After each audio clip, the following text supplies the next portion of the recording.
Things Musicians Don't Talk About is supported by the Royal Society of Musicians. Since 1738, they have been providing vital financial assistance, advice, and guidance to music professionals unable to work due to accident, illness, stress, or anxiety. Whether you're working as a performer, administrator, technician, or teacher, and everything in between, they're there to help. If you know of someone in need, you can contact them in confidence by visiting their website, which is www.rsmgb.org, or you can contact them by ringing 020 7629 6137. Support their work by becoming a member or donating today. Welcome back to Things Musicians Don't Talk About. Today we are joined by Dr. Anna Bull, who is an academic focusing on two areas that are very close to our hearts here at Things Musicians Don't Talk About: class and gender inequalities in classical music, and as well sexual harassment in higher education. So we're really looking forward to this discussion today. Welcome, Anna. How are you? Thank you so much for joining us. I'm really well. It's Friday, it's sunny, it's freezing cold, and I'm delighted to be here. It's been over 2 years since we've emailed a few times, but 2 years ago you very kindly were part of an investigation I did into sexual harassment in conservatoires, and now you are preparing for a conference that the industry is running at Guildhall's Milton Court. It's called Class Ceiling. We love the pun. And it's going to be all about sort of looking into class and classical music, which obviously is a big part of what your research has been. You've written a book, is that right, about class and classical music? Maybe take us back. Why is this area something of interest to you specifically? Well, that's quite a long story, but I'll try and keep it succinct. As you might be able to tell from my accent, I'm from New Zealand, and I grew up there and lived there. In fact, never left the country until I was 21. And did my first music degree, my first degree in New Zealand as a pianist, and with cello as my second instrument. And I was an absolute kind of typical all-in classical music geek. And then I started having doubts about what I was doing, why I was doing it, and the whole classical music scene. So I did what a lot of New Zealanders do, which is leave the country on a one-way ticket and just go and figure out what the hell life is about. I mean, I failed to figure out what life is all about, but I ended up in Scotland, and I did a postgrad as a piano accompanist at the Royal Scottish Conservatoire. But I was still having these questions about, the scene is so weird. There's something that just doesn't sit right with me. I really couldn't put my finger on it any more than that. It felt like the values didn't fit mine, or it felt like something was toxic in the classical music world. And I found that even more so in the UK than I had in New Zealand. So eventually, after working as a freelance musician for a little while, for a few years in Scotland, I quit cold turkey, went back to university to study sociology. And sociology gave me the tools to make sense of this feeling of weird discomfort. And I wrote a book, it was my PhD research, which became my book, which is called Class, Control, and Classical Music. And I focused on class, gender, but also to a lesser extent, racial kind of inequalities and experiences in classical music. I started off actually wanting to look at gendered authority to try and make sense of the great discomfort that I had as a woman working under mainly male conductors, as a in choirs and as a cellist. But then I realized that a lot of the discomfort I had was around this kind of in-group, this bubble that was part of a classed culture. And in the UK, again, that was even more pronounced than in New Zealand, this kind of upper middle class, fairly white bubble, which had its own rules, its own cultures, which was amazing for a lot of the people in it, very rewarding and exciting and sociable. But that was kind of separate from the world outside of it. So I realized that kind of sense of being in a bubble was linked to the inequalities. This bubble was part of what was reproducing classical music as a scene, as a social scene, where some people feel comfortable and some people have access and other people do not feel comfortable or do not have access. So that's kind of how I linked the kind of experience of the culture of classical music with the question of the wider inequalities. It's so fascinating, and you're so right about that sort of vibe that you can't quite put your finger on about why, like, it's describing the scene to non-musicians and describing little quirks or just little characteristics of the job, and they're so shocked by it and it's just so normal to you, but you can't quite figure out why it is as it is. When you talk about this bubble, can you say more about what that actually looks like and why has it become so like reinforced, and how do we pop that bubble? So I think that's really at the heart of the question that we're going to be discussing at the class ceiling conference. I mean, a lot of people like the bubble, and for a lot of people, the bubble is what they want out of classical music. I think this is maybe exemplified by one of the young people in my research. So for my PhD, which became my book, I did what's called ethnography, which is kind of deep hanging out with 4 youth music groups, for kind of young people, teens and early 20s, 2 youth orchestras, a youth choir and a youth opera group. And one of the young people involved in my research talked about how she described it as a bubble. She talked about all her friends, her flatmates, her boyfriend, everybody she knew was a classical musician.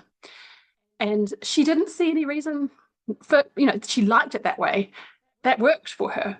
And that really resonated with me, because there was a point in my life where that was absolutely true of me as well. And that's going to be the same in loads of different scenes, in sports or in kind of any, in any kind of scene where people are deeply, deeply invested in this, in the work that they're doing. But I suppose, so it's important to say that classical music isn't that different. I think we often want to say classical music is special, classical music is different, and have this exceptionalism about it. We've got to burst that bubble. Classical music is not different. It's the same as any scene where there are, gendered power imbalances, where, there are kind of class inequalities, where certain people can get in and certain people can't. So it's not special. That's kind of quite a painful thing as a classical musician to admit, but I think we have to face up to that. I think sometimes when people are kind of preserving value or identity or a sense of being special within a space, they're creating boundaries around that space to keep other people out. Now, in classical music, I'd say most of the time that's not intentional, but I think that's been built up historically through the genre, through the institutions. So if we think about the instruments that we play, they're really difficult. The repertoire, with the canon of repertoire that counts as classical music, is pretty challenging. It takes years and years and years of practice and one-to-one lessons to even get in the door. 10 years of daily practice and one-to-one lessons. And that's what people say, oh, but you need that to be able to play the repertoire, to play the instruments, to be able to sound good. So actually, what's keeping this space as a bubble, where only certain people can get in, is the aesthetic. So that means kind of what we think sounds good. Our ideas of beauty, of musical beauty, which is partly to do with the canon and with the instruments. So we can deny the fact that it's social, that we're leaving people out because they're from a different class background, they're from, they're kind of not as special as us. We can say, oh, it's because they don't have enough talent. They're not, they haven't reached the levels of excellence. They're not, they're not good enough to get in. So we say it's about the music rather than about keeping the social scene as something special and closed. So can we burst the bubble? I think we can, but we have to change the music. We have to be open to the music itself changing in order to change the social scene. Personally, I think that's actually really exciting. Specifically in terms of changing the music, do you mean changing the music that's performed? Yeah, probably. I think this is already happening. So it's not like I'm suggesting something new. There are plenty of ensembles, particularly I'd say more professional ensembles. I think a lot of this kind of boundary drawing, as I call it, so boundary drawing to keep value and prestige in the space, it occurs in education. in education institutions. That might be schools, particularly independent schools. That might be conservatoires or junior conservatoires, or it might be kind of other music education institutions. But there are plenty of examples of where people are doing exciting things. And when I've done research with young people, young classical musicians, I did a project with Lewisham Music 3 or 4 years ago, where we were looking at youth voice, young people's voices in classical music, and asking them, okay, so how do you want to bring your voice into classical music?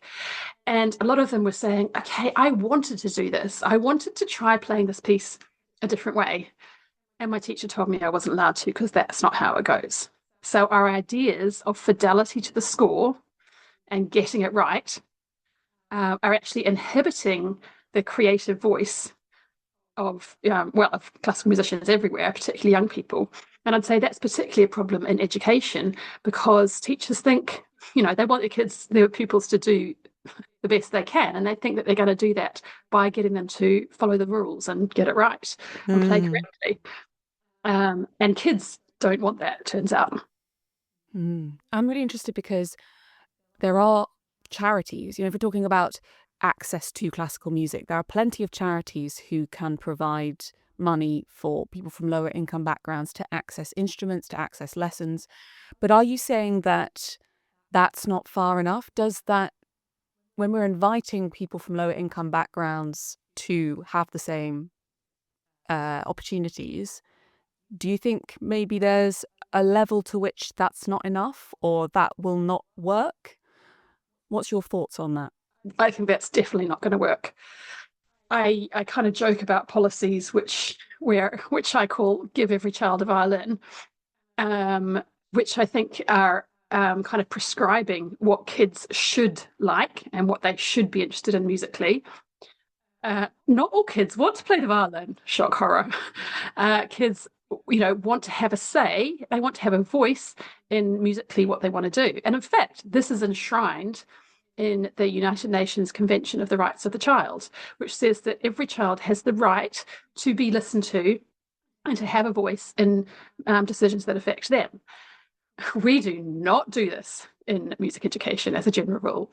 So I think access and bursaries, it's still, instead of taking that, okay, that can be helpful and can be life-changing for some children, but it's what I call the grammar school model of taking a few kids, or it's in fact just more like what used to be the assisted places scheme for going to private schools, where you pick out a few kids and give them the chance to go to a independent school, and everybody else just, who cares about them? So actually, I think moving beyond kind of picking off one or two kids, we've got to start to think about how music education changes as a whole. And so that means that it has to be a two-way street. Kids already have vibrant musical lives, and many kids, maybe not all. And so this is about listening to what kids are interested in and what they're doing, what they're already wanting to do musically, what they're already doing musically, and then giving them the chance to bring that into their music education, their music lessons. These kids in Lewisham that I was talking to were saying, okay, here's the music that I play secretly by myself in my bedroom, and I don't tell my teacher I do it, or when I've tried to tell my teacher I do it, my teacher says, oh, I can't help you with that. So it's not that teachers, have a vendetta against doing something differently. Actually, teachers themselves are not resourced. Teachers often don't have any formal teacher training. The majority of instrumental teachers are only trained in their instrument and don't have any teacher training.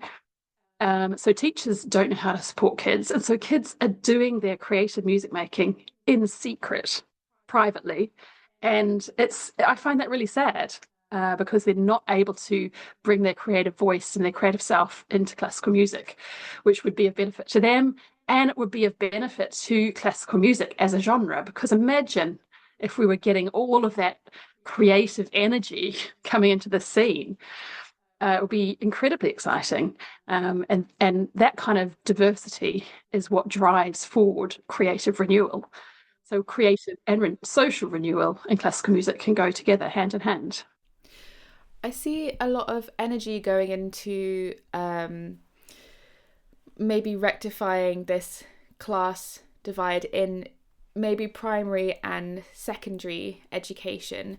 But I imagine if that gets resolved or improved in any way, and then those young musicians are funneled into music college and the industry, how do we, or I'm imagining that there's sort of like an incompatibility of worlds in which class has been addressed.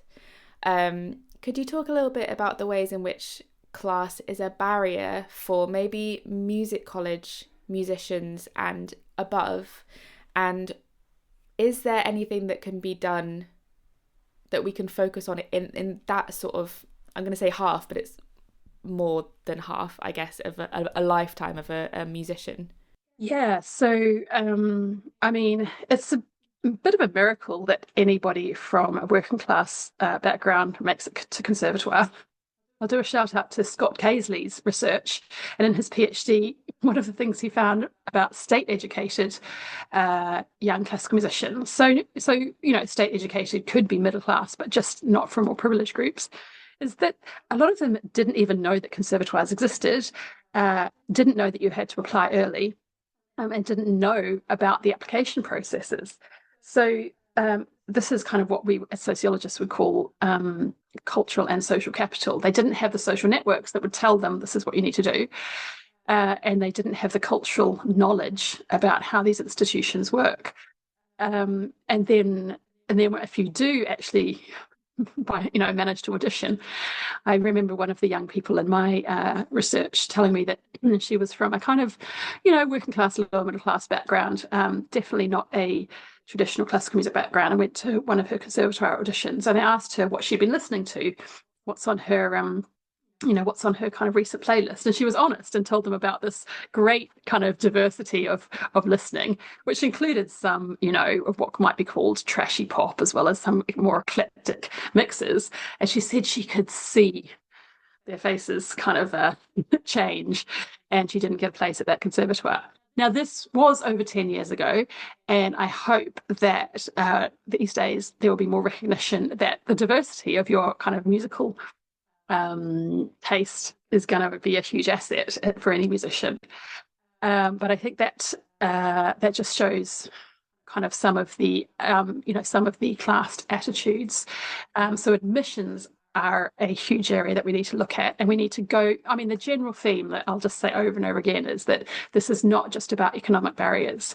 This is about social and cultural worlds. And I don't want to say barriers, because that implies that actually kids and young people from working class backgrounds want to be in classical music. I mean, why would you want to? It's not very well paid. It's a really tough world to get into. You're probably going to have to change your accent, change the way you dress, and change a lot of things about your identity to be able to fit in. And yes, there are amazing musical rewards if you make it that far. But there's going to be huge challenges along the way. So I think conservatoires are a space. I think there's a lot more awareness now in the UK, at least, than there was about kind of class barriers. But there's still a lot of just normal practices at conservatoires assume that students are not necessarily working a lot of hours while studying, that they can afford to pay for, say, accompanists or instruments. It's not necessarily set up, economically, and that's before you even get to those social and cultural barriers. So I think, thinking about both making people kind of welcome in terms of identity and thinking about those economic barriers at the same time is super important. And then, of course, God forbid you are a woman of colour or a person of colour at a conservatoire. Our research for the report Slow Train Coming, which I did with the Equality, Diversity and Inclusion Music Studies Network, looked at inequalities in music higher education between 2016 and 20. And we knew, yes, there's a lot of class inequalities. We knew that there's not very many Black British people in music higher education, particularly conservatoires. The thing we didn't know, which this research revealed, is that British Asian musicians are massively underrepresented in music higher education. And that's across all music degrees. And then if you look at conservatoires, even more so. And it was quite heartbreaking looking at the data, because sometimes you'd see there was one person at an institution from a British Asian background. And so if you're thinking about the British Asian music scene more generally, there's an enormous commercially and artistically successful British Asian music scene, if we're talking about the kind of British South Asian music scene. But these musicians are not going into music higher education. They're not coming through conservatoires. So this is not, this is about the intersection of class and race and gender. The other question that I was left with that coming out of that study was, where are the working class girls? Because we've actually got more boys and young men from working class backgrounds coming through, but fewer girls and young women. So fascinating. And I'm wondering, is there, when you talk to people about this in the industry, or you kind of you read press releases or news about things that are going on to try and redress imbalance, what frustrates you about the current way things are being done? You can only pick one. I'm joking. My brain is literally exploding right now. That's so fine. We really respect exploding brains. Yeah, I mean, I'm constantly disappointed by music education policy, government national policy in the UK. Even Corbyn, when he was a leader of the Labour Party, was still doing the every child should learn an instrument. I mean, that's already an exclusionary policy. What about the kids who want to make electronic music? And what about the kids who are making music on their phones and sharing it with each other?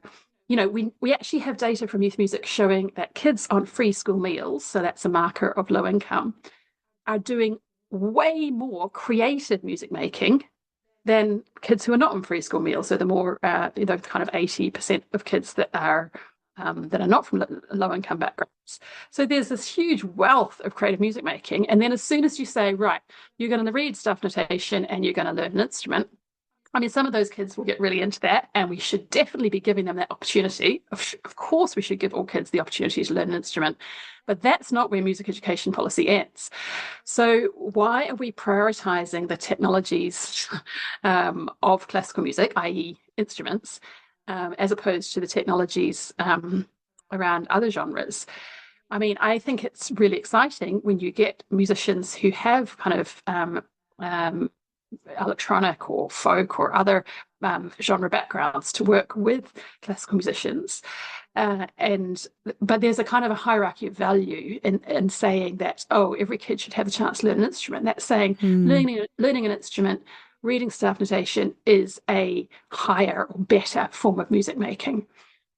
One of the folk musicians I worked with, who was an incredible musician, could hardly read staff notation at all, and was amazed that I could just read everything at sight, because that's what I did as a pianist.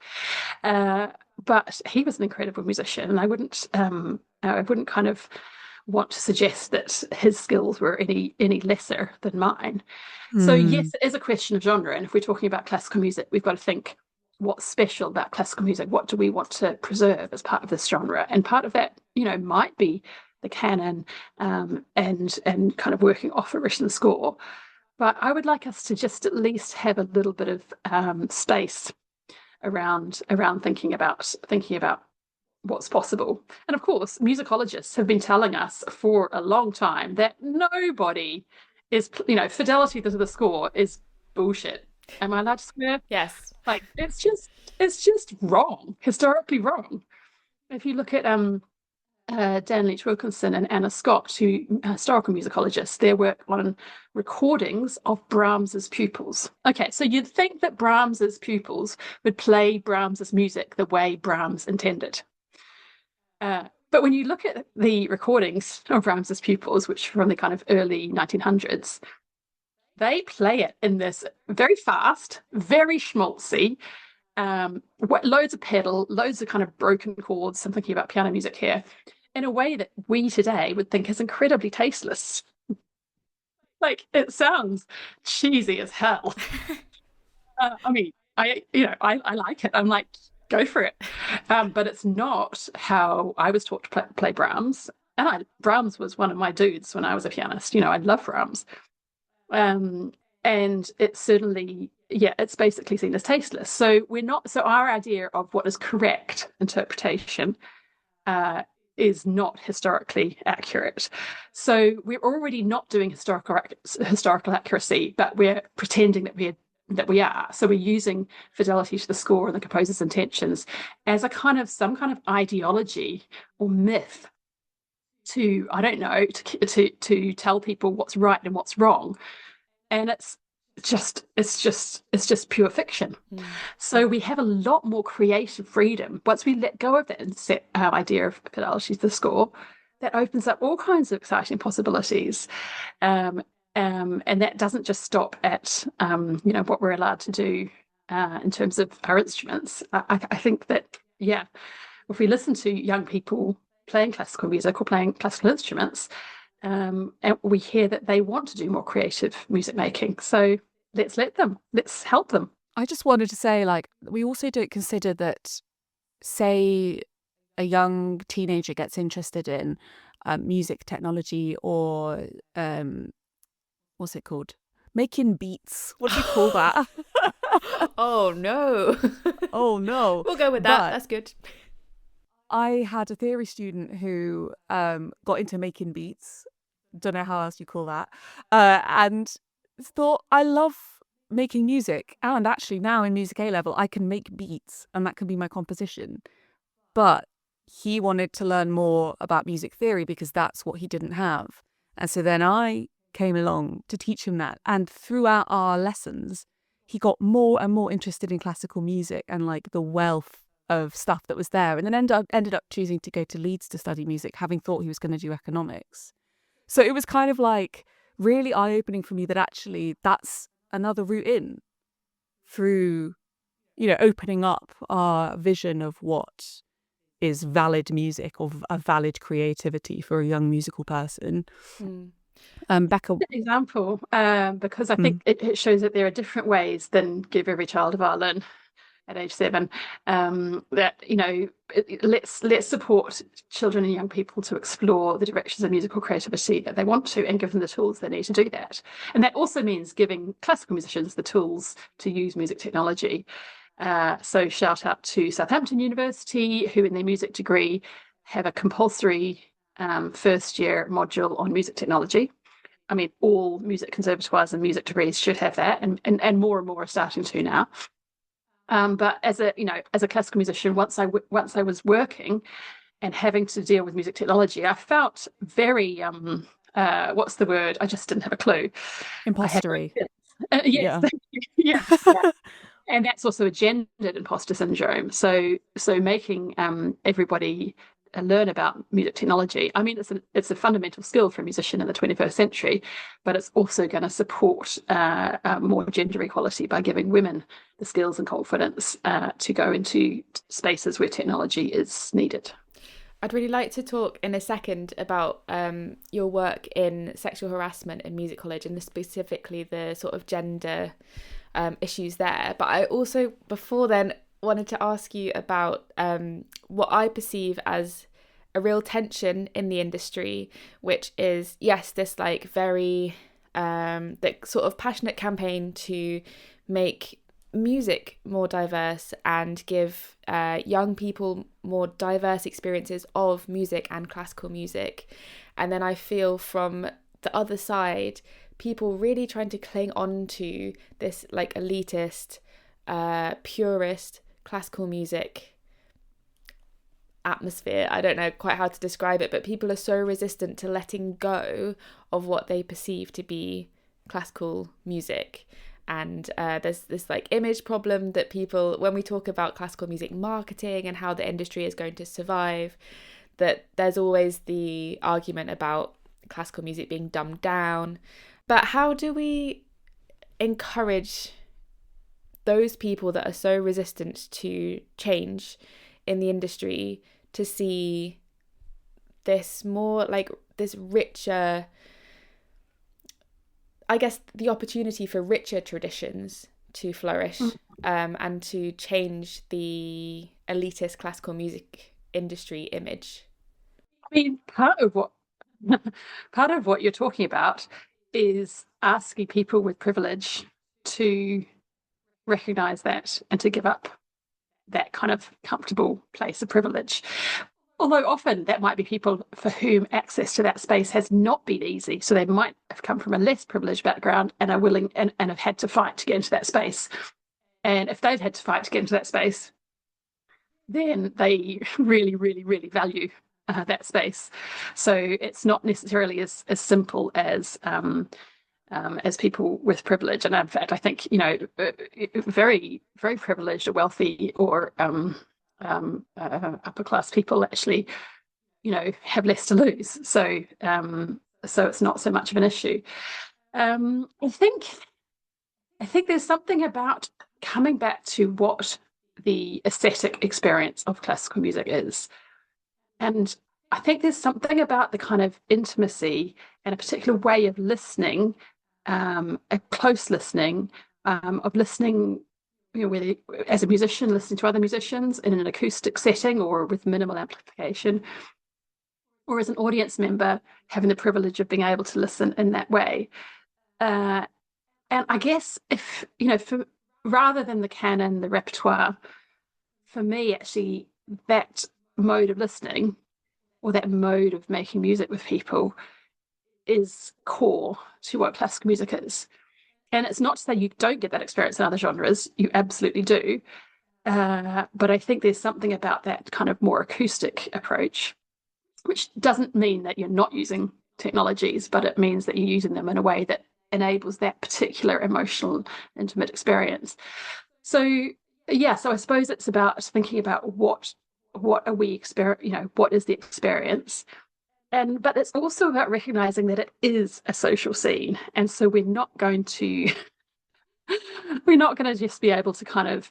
I think that a lot of these debates or a lot of these discussions forget about the fact that classical music is a social scene, or rather, it's a collection of social scenes. For students at conservatoires, it's one social scene. For kids who are the only classical musicians in their school, it's a different social scene. For older people who go to concerts or sing in a choir or whatever, it's their social scene. So we've got to kind of be aware of all of these different social scenes and how people are using them. For connection, for social mobility, using classical music as a way to move into a different social group, and not try and have the discussion without recognizing that.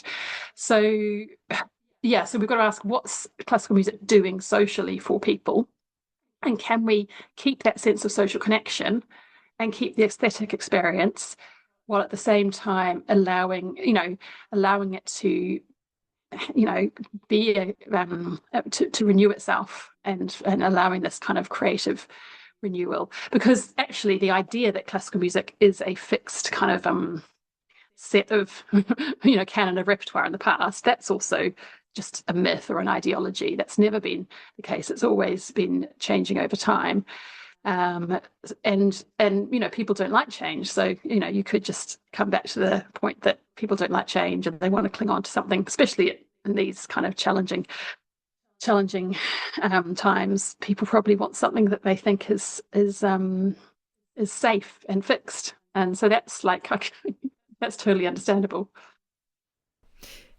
Yeah, thank you. Totally agree. And actually, it's sort of very reassuring to hear a positive, hopeful answer to that sort of question, because I think I can get bogged down with the hopelessness of trying to fight against the tide, Yeah, so could you talk a little bit about your work in sexual harassment in higher education and why it's even important to focus on rather than just sexual harassment, or I guess we usually think of safeguarding in not higher education, primary and secondary, and why is this particularly an issue in music colleges?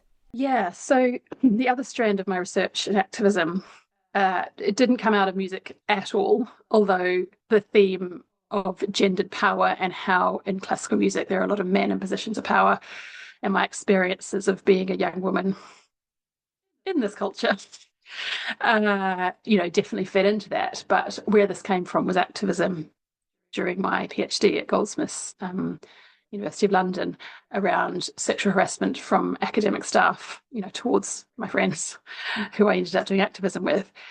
And so basically, in any context where you have got hierarchies of power, and particularly gendered, particularly, but not necessarily, but usually gendered hierarchies of power, i.e., you've got men in positions of power over other people, particularly women, and it's important to say sexual and gender minorities, then abuses of power are going to occur.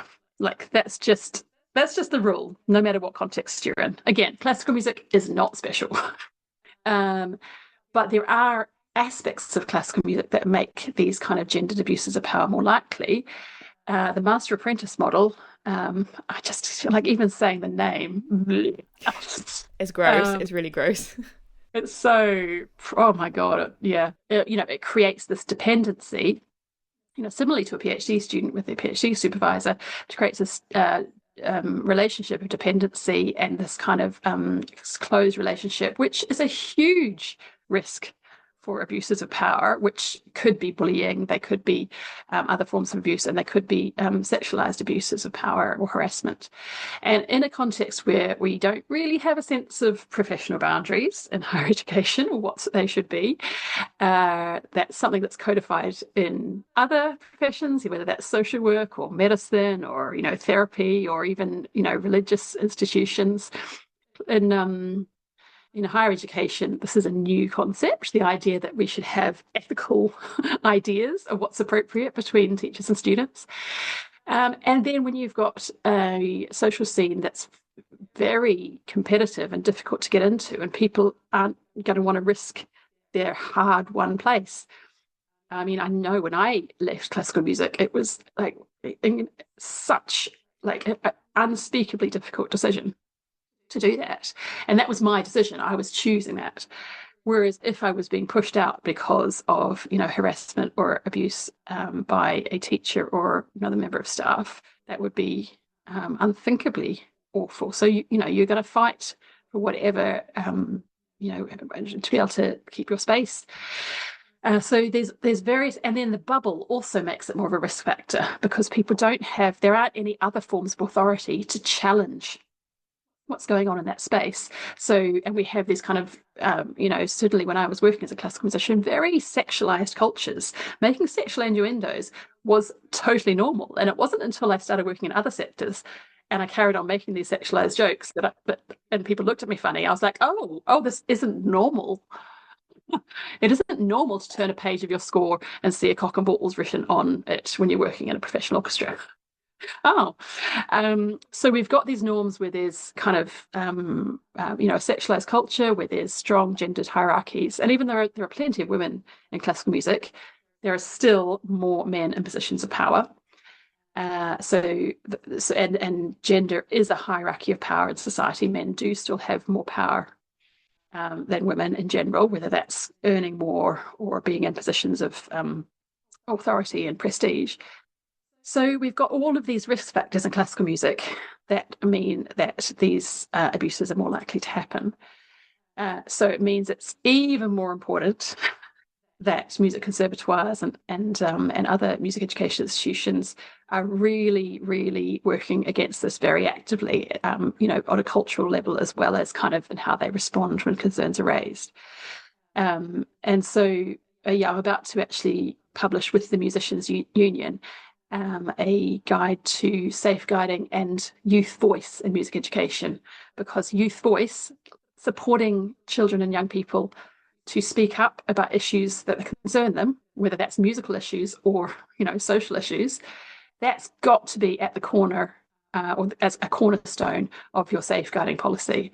And as we know, classical musicians aren't trained or necessarily encouraged to speak up when they disagree with something, when they disagree with an interpretation from a conductor or from a teacher, when they don't want to, when they want to play a piece of music that their teacher doesn't want them to play, whatever aspect it is, when it's not a culture where young people are encouraged to have a voice, and that has really, really concerning repercussions for creating safer cultures.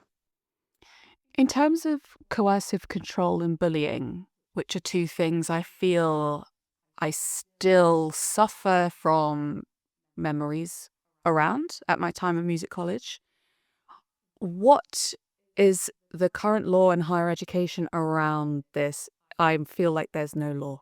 Am I right? So this is a really interesting one, and shout out to your piece in the Evening Standard, which did an amazing job of making visible, giving voice to the emotional abuse experiences of classical music that are just so common.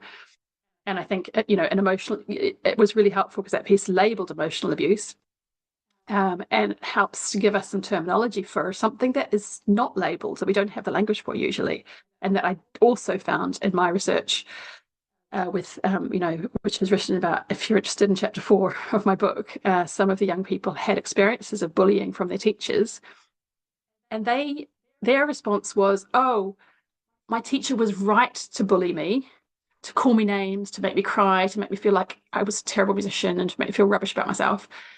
He or she was right because I needed to work harder, because I wasn't good enough. So it's heartbreaking. They took that on themselves. As I said, this was more than 10 years ago. So I hope things have changed a little bit. But in higher education, we're seeing a much more proactive culture across higher education institutions more generally in tackling student issues around all forms of harassment, gender-based violence, bullying. And for those who are not aware, coercive control is a form of abuse. It's in law, it's a form of domestic abuse.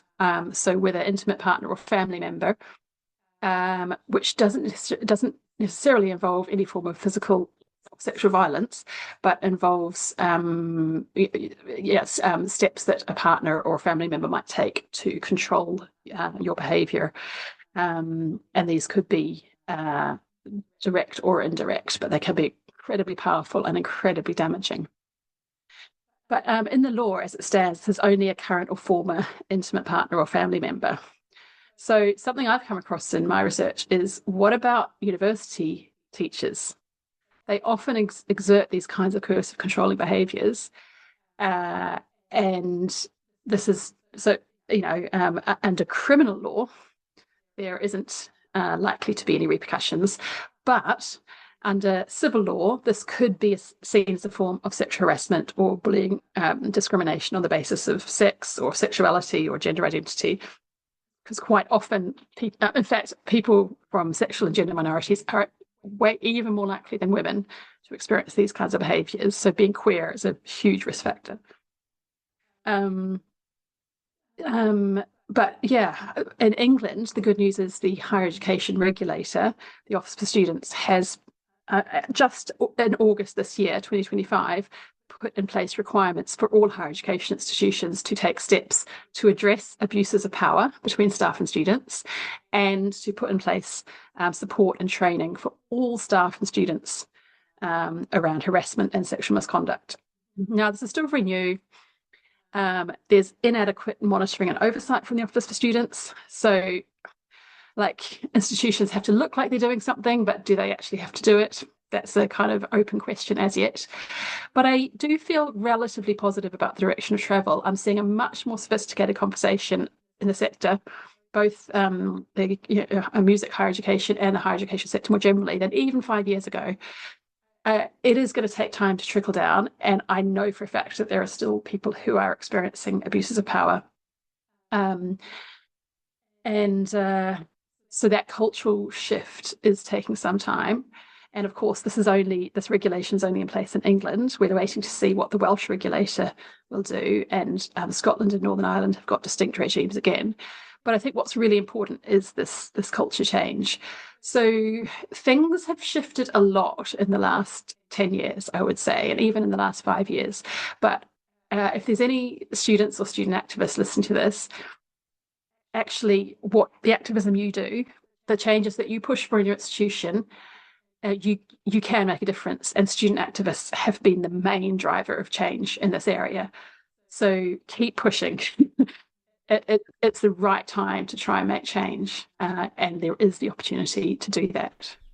I think that will be so empowering for people to hear, particularly students, because when I was at music college, I didn't hear anybody saying that explicitly, saying, please speak up about these things, or, also gather together and talk to your peers about this. And because the more I started to talk about specific tutors at my university that I felt were bullying or displaying bullying behaviours, the more other people would say, oh yeah, I've had the same thing, or this person made me cry, or and you're right that people will say, oh, but in hindsight it was good because it made me a stronger person, and I think people feel that because maybe they've moved country to study with this professor, or they've at least there's a lot at stake, isn't there? There's so much at stake, so people if you admit to it yourself. It's sort of when you do domestic abuse training, that people feel that they've chosen this person, so they have to stay, or that it's partly their fault because they are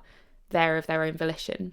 I think it's exactly the same thing, but obviously in university settings, there's also the added factor of age difference, career, power, status, authority, all these things that you've much more eloquently articulated than me. Hattie, I feel like we're probably going into the final. Did you have any further questions before we go to Win of the Week? Just huge as ever. Every time I hear you speak, Anna, I'm blown away, and just so I feel so grateful that you're here in this space campaigning and doing your work and not slowing down. So I urge everybody to come to the Class Ceiling Conference on the 9th of December at Milton Court, where Anna will be talking with Thangam Debonair. Is that correct? Ashley speaking as well. That's right. Yeah. Yeah. I think at 10 to 10 in the morning. I'm on at 10 and she's on a little later. So okay. 2 cellists together. I've never met her and I'm excited to meet her. Yeah, let's go into our wins of the week. Anna, tell us your little win for the week. I am lucky enough to live in York, and just outside of York, there's this amazing outdoor swimming lake or set of lakes with saunas. So it's been literally freezing this week in York.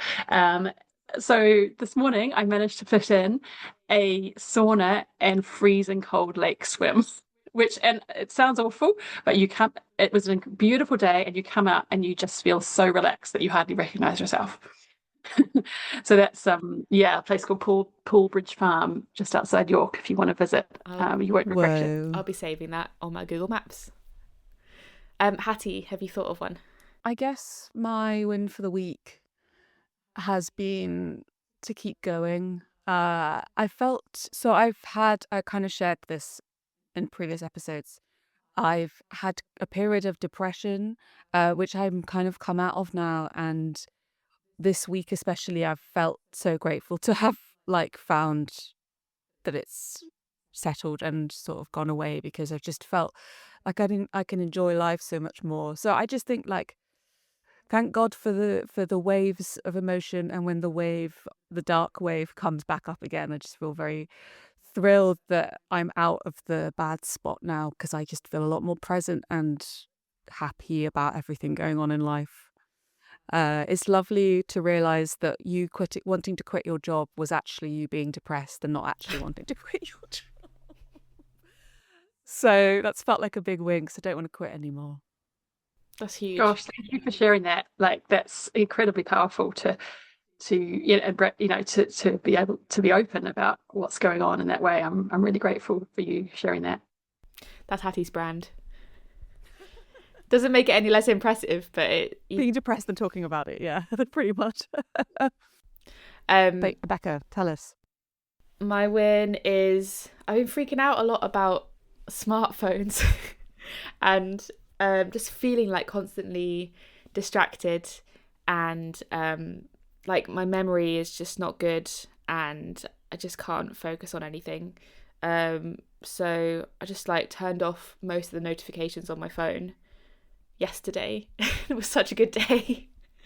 But it's stressful. I think it's something I wanted to do a bit more thinking about, in terms of being a musician and feeling like you always have to have your smartphone nearby, and what that's doing to musicians in particular, not just the general population. But no, it was a good move, and I didn't miss any work. So yeah, we'll see how we go next week. They might be back on. Who knows? Oh, well Sounds done. great. Yeah, that's a hard thing to do. It is, but it shouldn't I'm be. a massive fan of Do Not Disturb. Yes, Yeah, you are. me too. Yeah.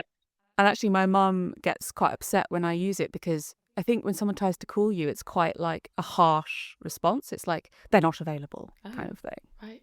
She's like, you weren't available. I was like, yeah, between 8 and 9 every morning, I'm on Do Not Disturb because it's my time.